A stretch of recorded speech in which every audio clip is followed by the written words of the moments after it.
got something in our email that looks like it's written like a ransom note for Savannah Guthrie's mother. Specific And they're requests for very certain amounts of money, very specific. Bitcoin. And also, they say at the bottom, there are certain things they're saying about what she was wearing and damage to the house. That they're clearly saying to verify that it's us. We know what we're talking about here. So we've contacted the Sheriff's Department, and we want to get them this letter. We had a little trouble getting through to the right person, but the person we spoke with is now forwarding this to somebody in the Detective Bureau. So if my phone rings, I may have to stop and...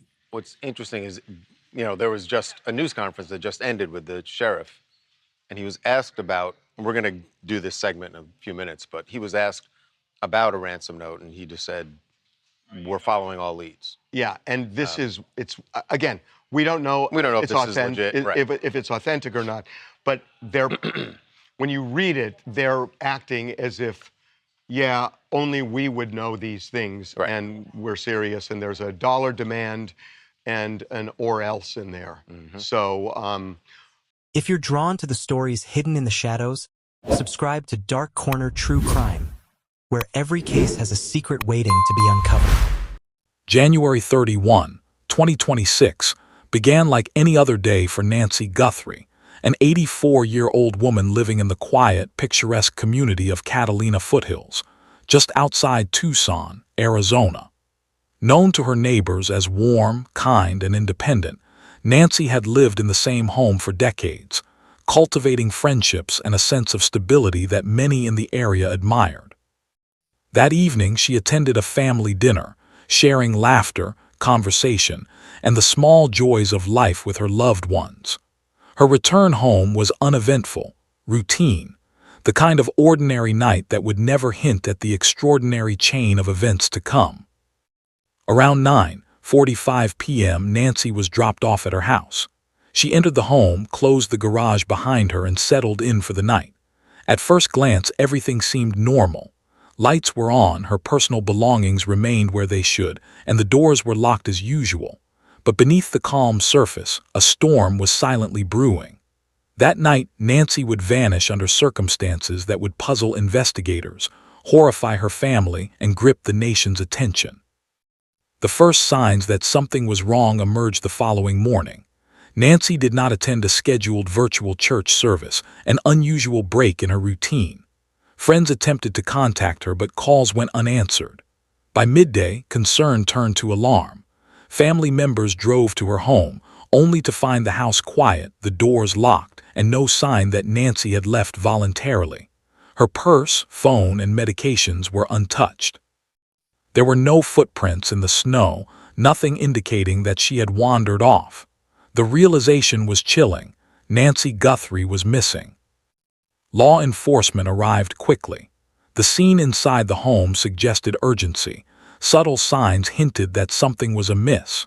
While there was no overt evidence of forced entry, the combination of missing Nancy, her limited mobility, and her need for daily medication led investigators to a disturbing conclusion. This was not a voluntary disappearance. The home itself had become a silent witness to an unknown event. Neighbors were questioned. Most had not seen or heard anything unusual that night, while a few reported fleeting glimpses of unfamiliar vehicles in the area.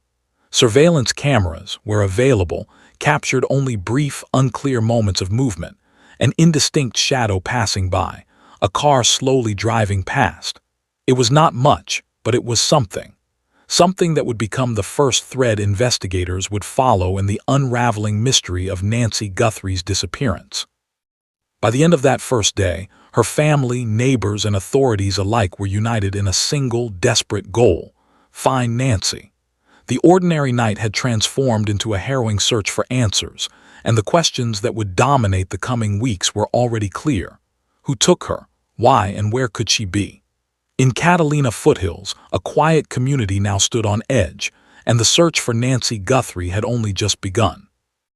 The morning after Nancy Guthrie's disappearance, Catalina Foothills had transformed from a quiet, serene neighborhood into a scene of urgency and uncertainty.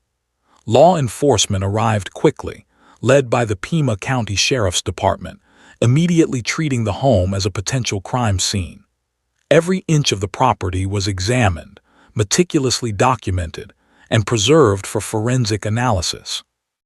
Investigators knew that in missing person cases, especially those involving an elderly woman with limited mobility, time was critical.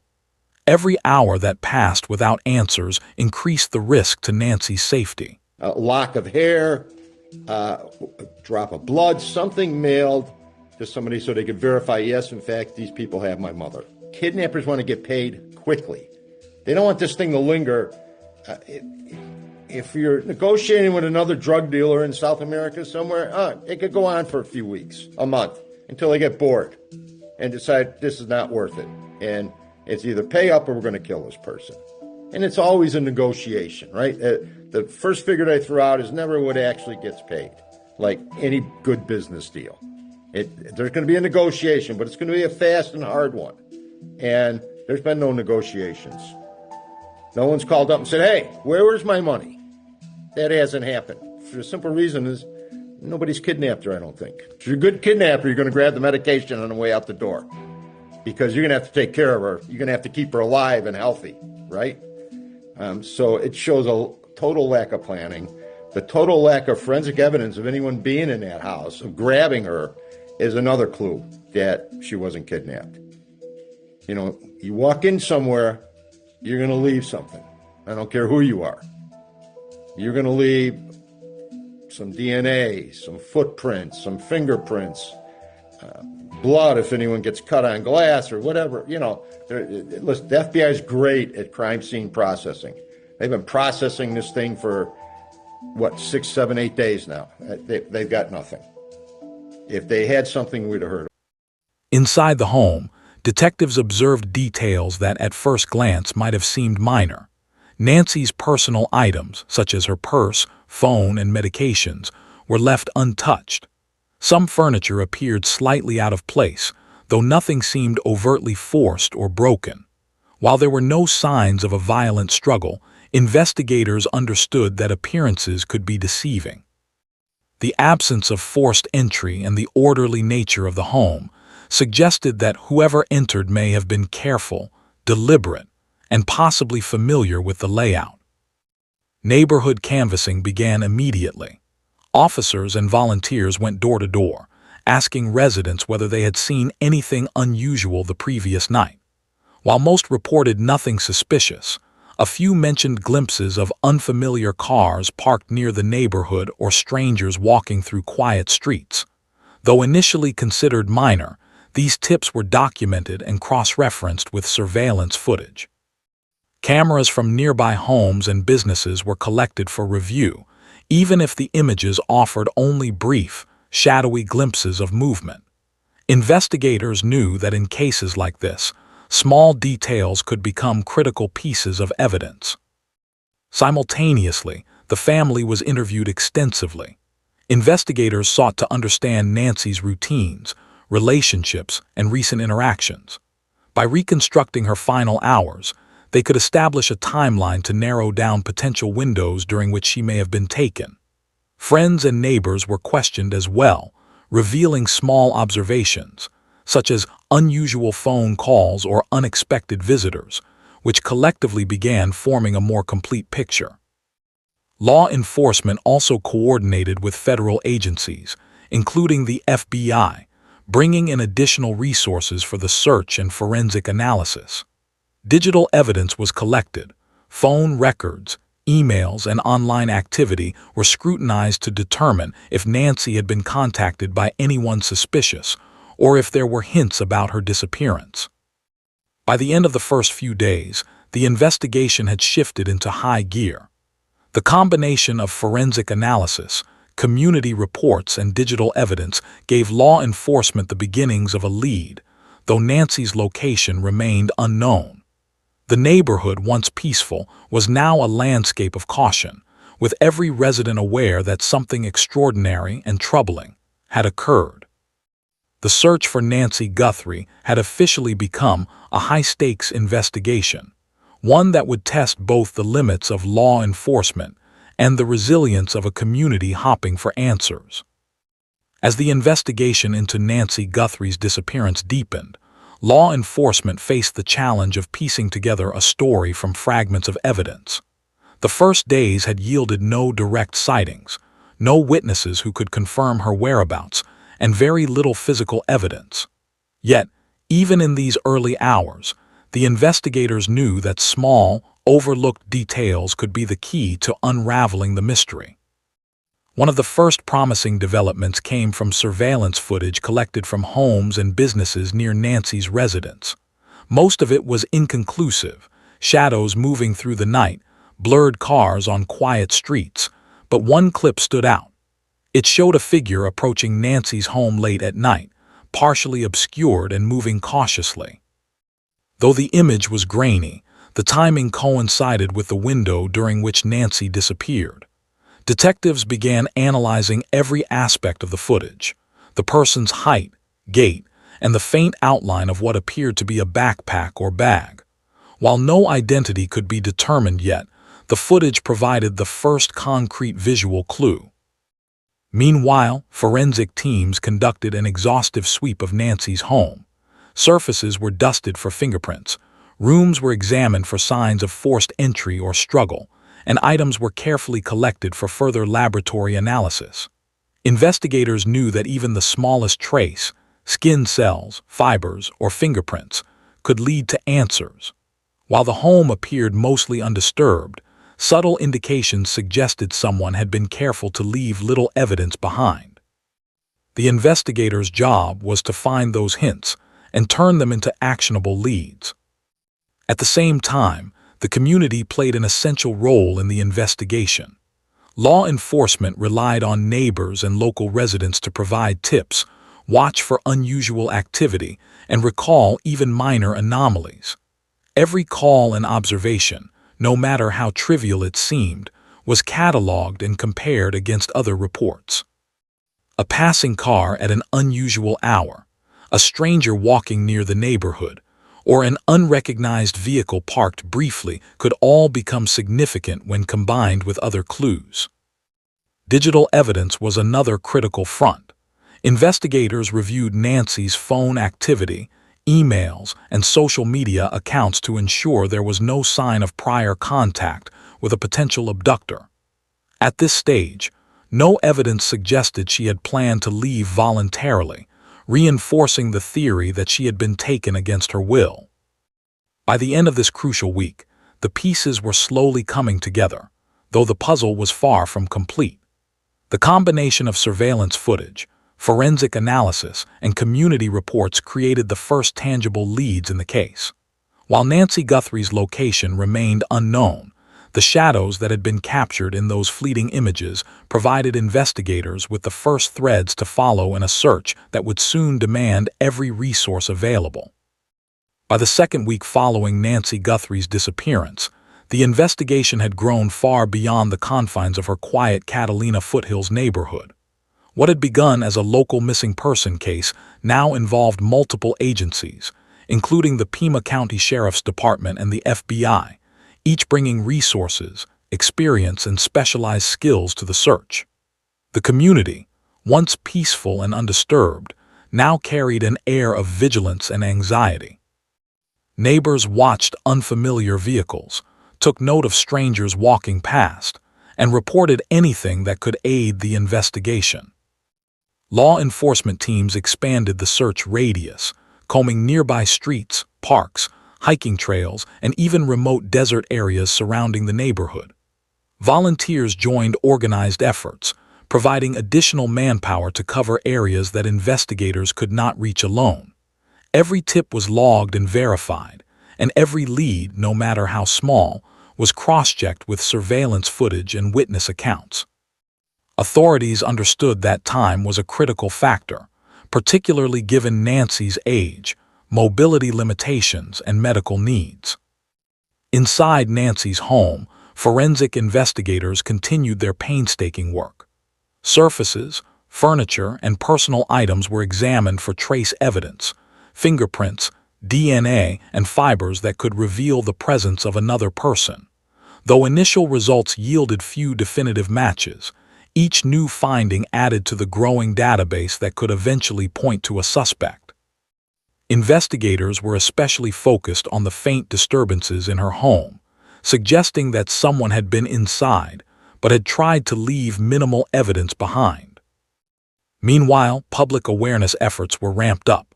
Flyers with Nancy's photograph and vital information were distributed throughout Tucson and surrounding communities.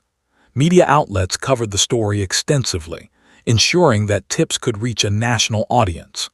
Social media posts amplified the message, encouraging anyone with potential information, even something as seemingly minor as an unusual vehicle or a strange encounter near her neighborhood, to come forward. Authorities stressed that even the smallest observation could provide a breakthrough. As days passed, investigators began piecing together the first elements of a timeline. The fleeting figure seen on surveillance footage, combined with witness reports of unfamiliar cars and individuals in the area, provided a framework for narrowing potential suspects. Digital evidence, including phone records and emails, continued to be analyzed to rule out any prior contact that might explain the disappearance. Despite these efforts, Nancy Guthrie's whereabouts remained unknown. The tension in the community and the concern of her family were palpable. Every day that passed without answers increased the urgency of the search. The investigation had entered a critical stage. With each lead analyzed, every detail verified, and each piece of evidence examined, law enforcement was determined to find the truth and bring clarity to a case that had already captured the attention of the nation. Weeks into the investigation, a tangible lead finally emerged, bringing the Nancy Guthrie case into sharper focus. Law enforcement received reports from residents who recalled unusual activity near her home around the night she disappeared. Though initially considered minor, these details, combined with the earlier surveillance footage of a shadowy figure, provided a foundation for a more focused investigation. It was the first glimmer of hope in a case that had, until now, yielded little concrete evidence. The most significant development came from a small piece of physical evidence discovered near a walking trail not far from Nancy's home. A glove, partially buried under leaves, was recovered by investigators during a routine search. Forensic teams quickly confirmed the presence of biological material on the glove. While it was too early to know precisely whose blood it was or the circumstances under which it was left there, the discovery was pivotal. It confirmed investigators' suspicion that Nancy's disappearance involved deliberate action by another person, and suggested she may have been transported away from her home. Detectives also began to analyze the area more broadly, mapping possible routes someone could have taken to move Nancy without being seen. Witness reports of unfamiliar vehicles were re-examined in light of the glove discovery, as investigators sought to connect physical evidence to real-world movements. Digital evidence, including traffic cameras and surveillance footage from nearby streets and businesses, was carefully reviewed for patterns or matches that could identify a suspect or establish a route of escape. The family remained deeply involved, cooperating fully with law enforcement while maintaining a public message of hope. They continued to provide insights into Nancy's routines, recent interactions, and personal contacts, all of which helped investigators eliminate false leads and narrow their search. Friends and neighbors, aware of the increasing scope of the investigation, contributed tips and volunteered in searches, reinforcing a sense of collective effort and community resilience. While the discovery of the glove represented a breakthrough, it also heightened tension. Investigators now had a tangible lead but still lacked any sighting of Nancy herself. Each day that passed without locating her intensified concern for her safety, particularly given her age, mobility issues, and medical needs. Yet the discovery injected renewed determination into the investigation. Law enforcement was no longer piecing together a mystery with only shadows. They now had evidence to track, connections to explore, and a clearer path forward in their search for Nancy Guthrie. The breakthrough marked a turning point. For the first time, there was a real chance to uncover the circumstances of her disappearance, to find answers, and to bring resolution to a case that had captured the attention of the entire community. With the discovery of the glove and corroborating witness reports, investigators finally had a tangible lead to pursue. The Nancy Guthrie case, which had begun as a baffling disappearance, now had direction. Law enforcement intensified efforts, combining traditional detective work with advanced forensic analysis, digital tracking, and community collaboration to narrow down potential suspects. Detectives re-examined surveillance footage from around Nancy's home, as well as from nearby streets and businesses. Every frame was scrutinized for even the smallest detail, a glimpse of clothing, a shoe print, or a fleeting vehicle. Analysts compared the movement patterns of the shadowy figure seen near Nancy's home to the eyewitness reports of unfamiliar vehicles. The goal was to identify a suspect, establish a route, and reconstruct the timeline of the night she vanished. Forensic teams worked tirelessly on the glove and other traces collected from the scene. DNA testing, fingerprint analysis, and fiber comparisons were conducted to determine if the items could be linked to anyone in existing law enforcement databases. Though the initial results were inconclusive, each piece of evidence helped eliminate possibilities and focus the investigation. Investigators also considered behavioral patterns and criminal profiling, analyzing how a person might have planned and executed a disappearance while leaving minimal evidence. Meanwhile, tips from the community continued to arrive. Some were promising, others were misleading or speculative. Law enforcement had to carefully vet each one, cross-referencing them with timelines, surveillance, and forensic findings. Even minor details, a vehicle parked at an unusual hour, a person carrying a bag along a nearby trail, could provide essential clues when combined with other observations. The process was painstaking, but every verified detail brought them one step closer to understanding what happened. The family remained heavily involved, offering insight into Nancy's daily routines and personal interactions. Friends and neighbors continued to volunteer and provide information, emphasizing the importance of community vigilance. The urgency was clear. Nancy's age and mobility limitations meant time was critical, and every lead had the potential to save her or uncover the truth. By this stage, the investigation had evolved from a general search into a methodical pursuit of suspects and evidence. The combination of forensic science, witness testimony, digital analysis, and neighborhood engagement allowed investigators to create a clearer picture of the events surrounding Nancy's disappearance. While her location remained unknown, the case had shifted from a mystery of shadows to a focused investigation, one in which each lead could potentially unlock answers and bring Nancy Guthrie closer to being found. As the weeks progressed, the Nancy Guthrie investigation began to move from leads and evidence to potential suspects. Law enforcement used a combination of physical evidence, surveillance footage, and witness reports to create a narrower profile of the individual or individuals who could have been involved in her disappearance. Every tip, no matter how small, was cross-checked against other observations and forensic findings, gradually reducing the field of possibilities. The partially buried glove discovered near a walking trail became a focal point. Analysts examined the fibers, any trace DNA, and wear patterns, comparing them to local databases and previously recorded fingerprints. While initial results did not immediately produce a match, investigators could begin ruling out potential suspects and eliminating dead ends.